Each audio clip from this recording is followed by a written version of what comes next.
The girl, who said she was called Virginia but liked Gin for short, led Baby and Fingers behind the streets where women were sweeping up or polishing their doorsteps, and through the back alleys where kids too young for school were playing. When any of the little uns looked up at the three of them, Gin put her fingers to her lips, and the kids carried on playing as if Gin, Baby and Fingers weren't there. Baby and Fingers offered to share the raspberry buns on the way, but Gin said, "Do you mind awfully if we save them until we get back? Brian loves a raspberry bun." "Who's Brian?" called Baby to Gin, who was still striding ahead. "Oh, you'll see." Baby knew about the men who took girls in off the streets, but as fancy as she was, Gin wasn't like those poor girls. They came to some allotments surrounded by a high wire fence. Baby peered through at sunflowers toppling over and fat Halloween pumpkins waiting to be picked. "It's open," said Gin, pushing on the gate, which rattled as it swung open. An old man, his sleeves rolled up, was digging potatoes, while another sat outside his little shed staring at the world over his teacup. Bold as brass, Gin strode past them. "Don't worry about them.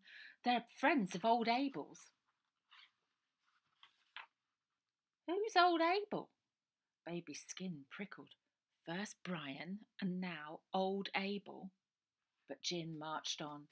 She skirted plots of earth bulging with ripe fruit and vegetables to a hedge that marked the boundary of the allotments. Gin reached in the hedge and pulled out a rusty bit of wire. The hedge opened like a door to a tunnel through the bushes. This was an adventure now, and she didn't care about mysterious Brians and Abels. Baby just wanted to know what was at the other end. "This way, darlings." Gin shooed Baby and Fingers into the bushy tunnel. Gin followed, pulling the hedge door shut behind her. Baby and Fingers could stand up, but Gin had to hunch over. "Go on then, darlings," she said. "We're nearly there." It was mostly dark, apart from the odd patch of sunshine filtering through the green that gave them enough light to see by.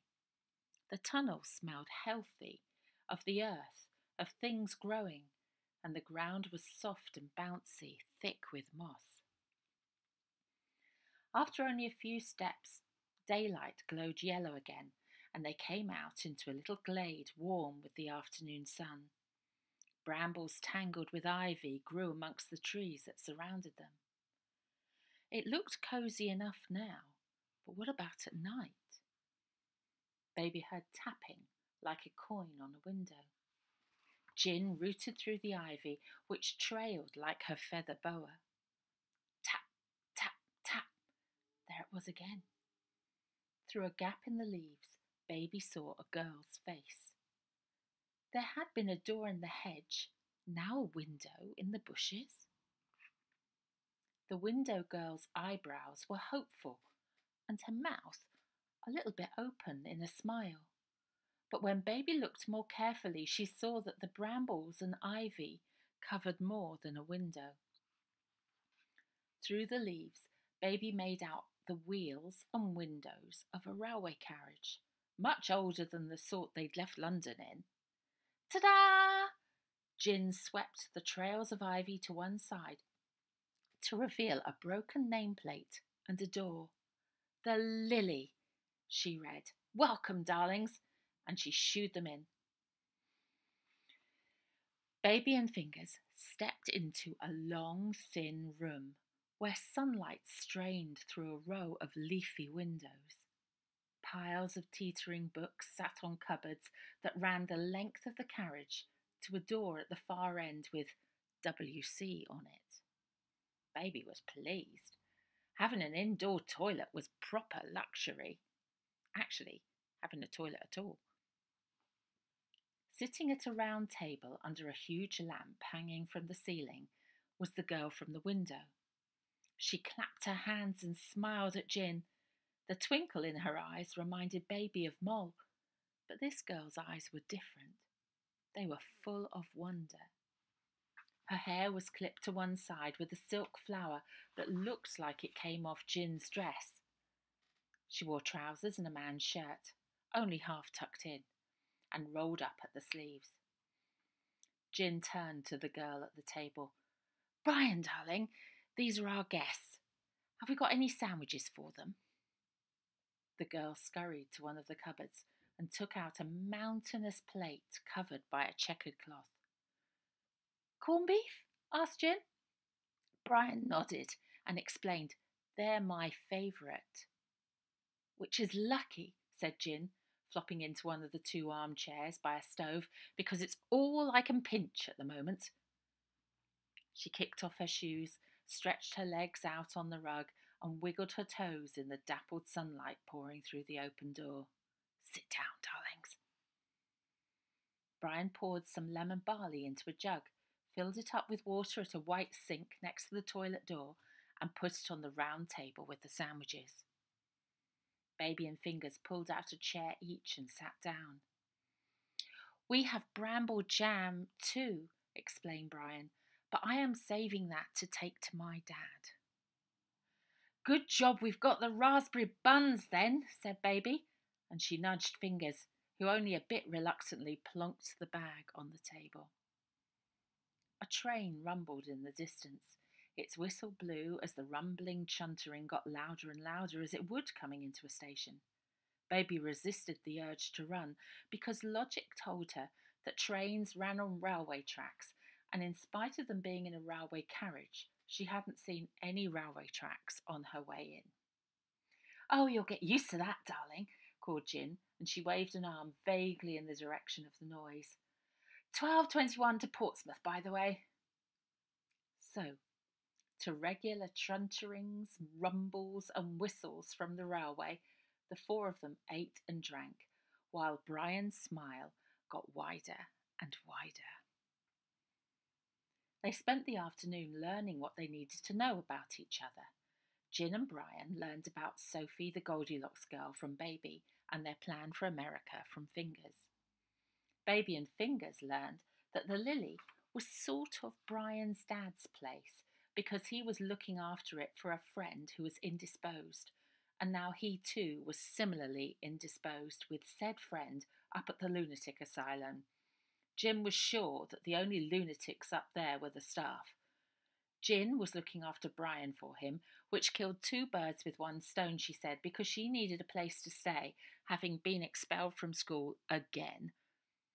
They learned that Brian was really called Brenda, but liked Brian a lot better, and who was to argue with that, her dad had said. They also learned that she had something that some people had started to call Down syndrome. And Gin added that it was good because, in Brian's case, it made her super friendly and very smiley.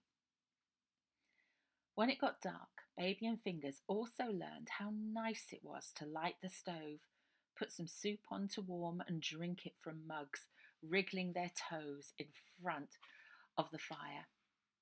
"I'm pooped," said Gin after she'd helped Brian clear up. She pointed to a wooden screen at the other end of the carriage with the doorway through the middle and pretty coloured glass windows at the top.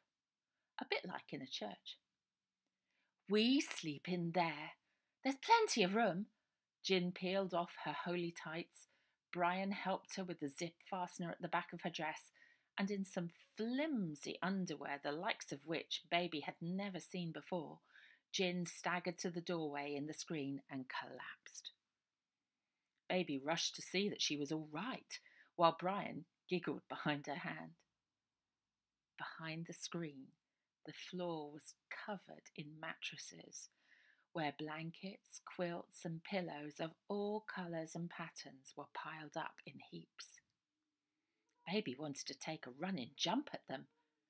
Gin sat up suddenly. "Oh, one thing. I wasn't sure about letting on because they suck parentless kids in there like dust up a vacuum. But Nettlefield Grange, the big house near the station, it's the town orphanage and might be a good place to look for your girl." "The prison, you mean?" said Baby, who suddenly began to feel very bleak. "As good as. They all need help in there, believe you me," said Gin. which is why Aunt Constance had to come out and rescue Brian when the council wanted to put her away too. Brian giggled again, which made her eyes sparkle, and she followed Gin to the room of mattresses, quilts, and pillows, more a room bed than a bedroom. Fingers flashed Baby a grumpy look that said they could have sprung the girl and then scarpered, though that would have meant they'd never have found Gin and Brian. And who was Aunt Constance? Where did she sleep? But after a damp night full of dreams the night before, Baby was longing for somewhere soft and dry. She sat on the edge of the mattress in the doorway and pulled off her boots, determined that tomorrow they'd find a way to get into Nettlefield Grange orphanage. Fingers slipped off her chair. She didn't bother pulling off her boots. Instead, she pushed past Baby with them still on. Don't think we'll need them 6 weeks now, will we?